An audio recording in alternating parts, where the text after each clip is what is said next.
Straight out the bat, sorry for missing a video last week. I've been very busy, but on the plus side, listen to this crisp new audio.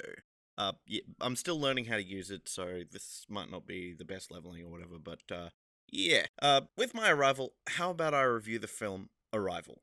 I thought about that joke for ages. You better find it funny.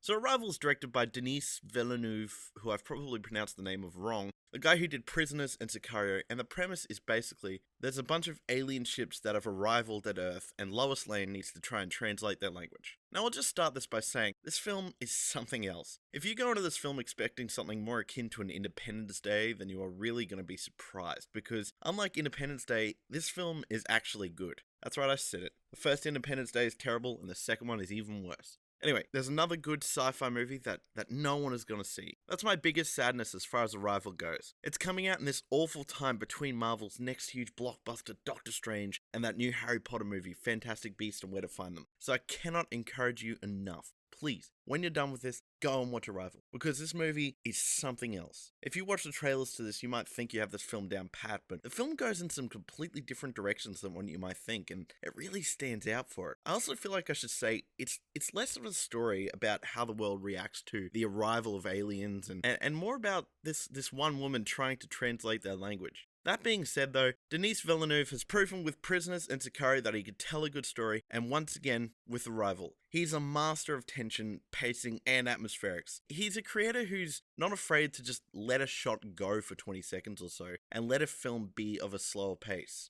Which you don't really see in a lot of movies today. But movies today more feel like they're just trying to hit the beats, or like they're very fast paced so they don't lose the audience's attention. But this one has a much slower pace and is more of a ponderous nature. And it really pays off for it. The build-ups to certain moments really work, and us, the viewers, have a certain sense of uncertainty as to what's about to happen or who's about to do what. The characters are all very believable. Amy Adams totally delivers and proves she can carry a movie in the lead role by being a smart character that, refreshingly, isn't just the love interest plot device or the super strong warrior character. She's just a character, which is totally invigorating to see.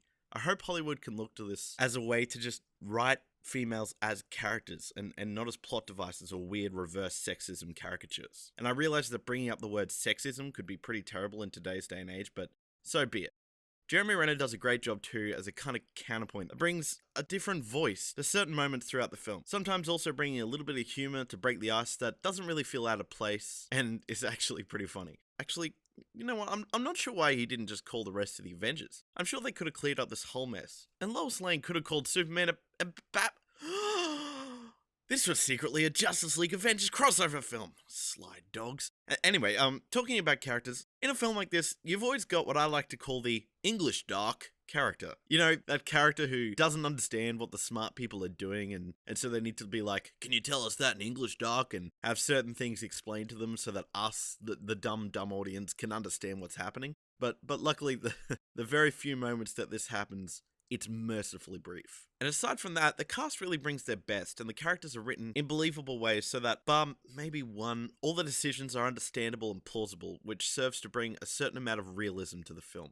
And when I say realism, I feel like if Earth was ever invaded in this nature, either exactly this would go down, or it'd be completely annihilated because some idiot would try to retaliate and ruin Earth for everybody. Now, I don't have any gripes with this film as of now. Like, maybe if I think about it more, let it marinate, but I can understand some people not being too wrapped with its slower pacing and plotting nature. But I really feel like this movie couldn't be made any other way. I mean, when I say slow, it's not like it takes forever to get to the point. I mean, the UFO's arrival pretty early in the film. I just mean in the long shots or the slow atmospheric moments, some people may consider it boring. With that being said though, I cannot stress enough to you how much I just go and see this film. It's like Kubo in the sense that it's just a completely original movie that probably no one will see. But if you're a fan of sci-fi, you owe it to yourself to go check it out, because we don't get enough original speculative sci-fi anymore, and this one is pretty good. If I had to predict, not that I'll really have anyone to talk to about this film, but I reckon that this will be one of those films that people could just